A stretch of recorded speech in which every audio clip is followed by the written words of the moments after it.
Hello, Ben Shapiro. Hello, how are you? I'm very well, sir. What I was going to ask was, as many of us have noticed, feminism has destroyed gender relations between men and women for decades. For example, me, I can't go up to a woman somewhere on Berkeley and tell her she's beautiful without being accused of sexual harassment. What would it take for us to repair that damage, if possible at all? So, I mean, I think that it's important to distinguish between different waves of feminism. So first wave feminism, which is basically the idea that women should be able to get whatever jobs they're qualified for, and women should be able to vote. First wave feminism is something with which I fully agree. Second and third wave feminism, when we get into this idea that women are oppressed members of society and that all men, anytime a man compliments a woman, this is a form of societal oppression, and that all gender differences are social constructs, this is nonsense. So, I mean, I think that, I'm not big on dating advice as a general rule, mainly because I was fixed up by my sister with my wife, and my wife was my first serious girlfriend. So I can't speak as somebody who has long and fruitful experience in these matters. But what I will say is that I think that our society has failed to draw any clear standards with regards to what behavior is considered appropriate and what behavior is not considered appropriate. So there are things that we all agree, right? Sexual assault, bad, right? Rapists, go to jail, be castrated, be killed, right? We all basically have this idea. But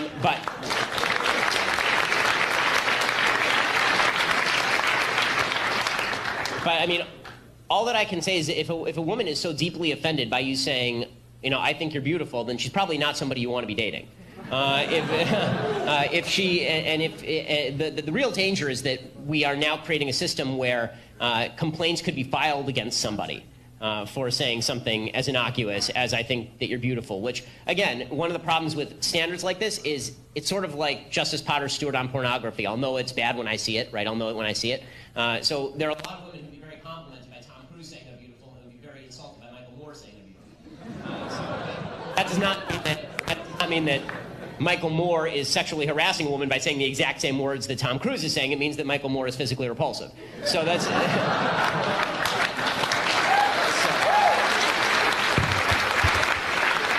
So the only point that I make is that we actually have to have some set of social standards, at least with regard to how we enforce the standards on campus that protects men, but also continues to protect women. And I would urge women who are concerned about these issues to speak with men so we can come up with some sort of agreement on what constitutes appropriate behavior and what does not. Like for me, I have a pretty specific rule, which I have never touched a woman without explicit permission.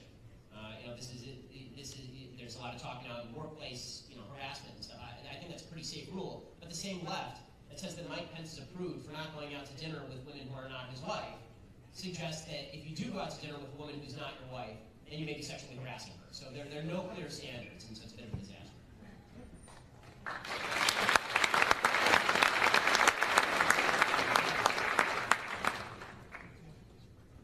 Hi, Ben. Thank you so much for coming. Have you ever seen or do you know the premise of The Handmaid's Tale? Yes, I have read the book. Great, okay. So I'm a student here at UT and was participating in a debate in my religious studies and pop culture class about whether The Handmaid's Tale could become reality in America. Most of the class argued that it could happen. I understand this fear, but I disagree with the argument and think that the assumption that all white Christian males really want to enslave women in the name of God is an insult to the good men in this country and the progress that we have made together as a nation. Additionally, I think there is zero evidence or policy in place that points to the country moving in this direction. So I'm curious as to what your opinion is and what your argument would be if you were part of the debate. Right, so my first argument would be The Handmaid's Tale could happen here, but only if radical Muslims take over. It's the only place in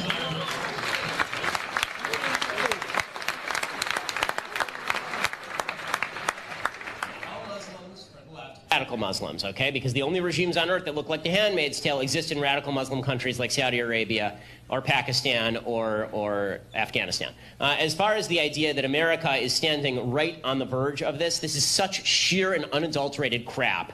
I hesitate to even respond to it, except to note the majority of college grads are women. The majority of graduate school grads are women. In 108 of America's biggest cities, women make more, in America's 47 of America's top 50 cities, women make more than men do if they are equally qualified coming out of college and don't have kids and work the same number of hours. Women are earning more than men. Women are earning more college degrees than men. Women are doing just fine in American society. And the idea that, first of all, I've always found bizarre this notion that men are looking to chain up women so that we can use them to make babies. That's always been a weird one for me. I mean, last I checked, I mean, anytime you see a pinup calendar, it's not a bunch of pregnant ladies. Like, that's actually not our bag. I think that if you were going to talk about the evil impulses of men, well, you might suggest that men want to make women into sex slaves.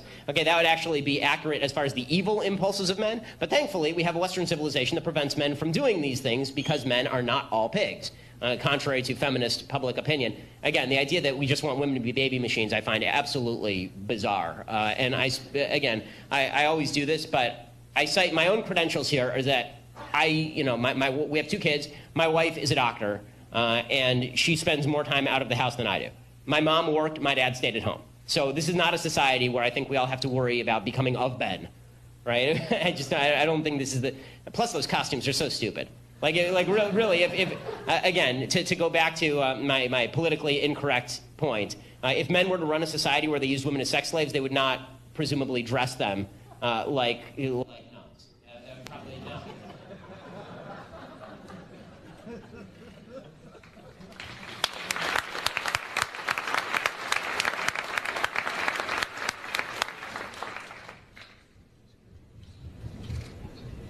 Hey Ben, first of all, thank you so much for coming here. Honestly, I needed you here. I needed to hear certain stuff you said, so I appreciate it. Thank you. The question I had for you today was, how do you think our educational system could be reformed in some sort of way to further promote debate among individuals?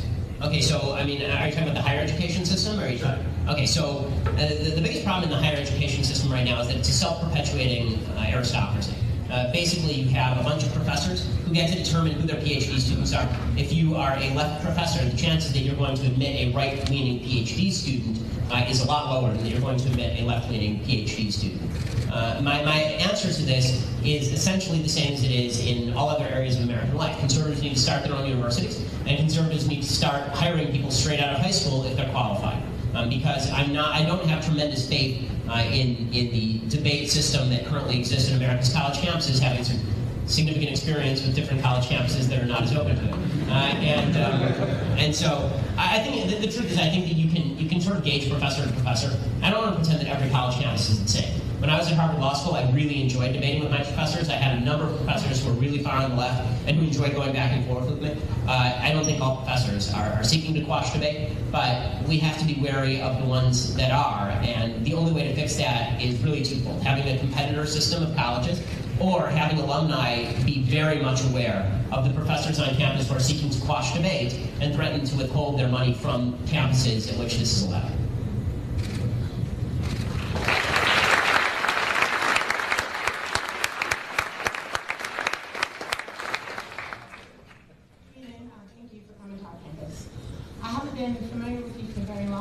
Based on what I've heard you say, I think you're familiar with Richard Sanders and mismatch theory. Is that right? No. Mismatch theory, the idea that affirmative action policies allow students to get into yes, sorry. So, as a professional promulgator of information, do you have any ideas how we might disseminate that information more widely in a palatable form? I feel like the people in positions of power are purposely hiding this information, and that's why so many people are unaware. So, if you have any thoughts? Yeah, I mean, this is a good forum because I'm sure there are lots of people watching right now. Mismatch theory, thank you for giving me the term, is basically the idea that affirmative action takes qualified black students who would be qualified for, let's say, UT, and instead, if they're qualified for UT, sends them to Harvard.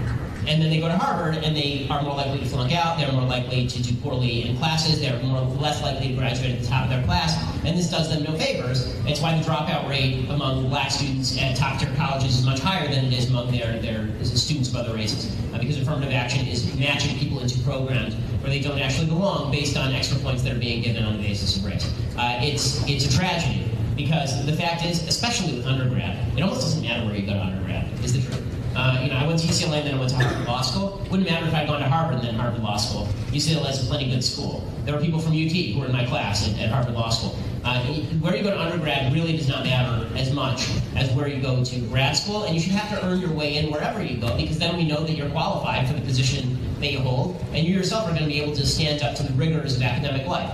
There are a certain percentage of people who will do fine based on the additional points they've been given, but that's not really the question. The question is whether you are being given the slot that you merit in terms of your intellectual earning, or whether you're being forced into a slot where you are less likely to succeed. Thank you.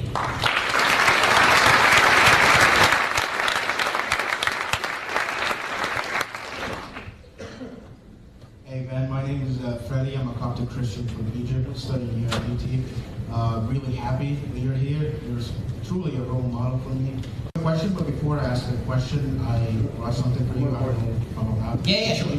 But it's for you so you can complete your pep-like videos in the style.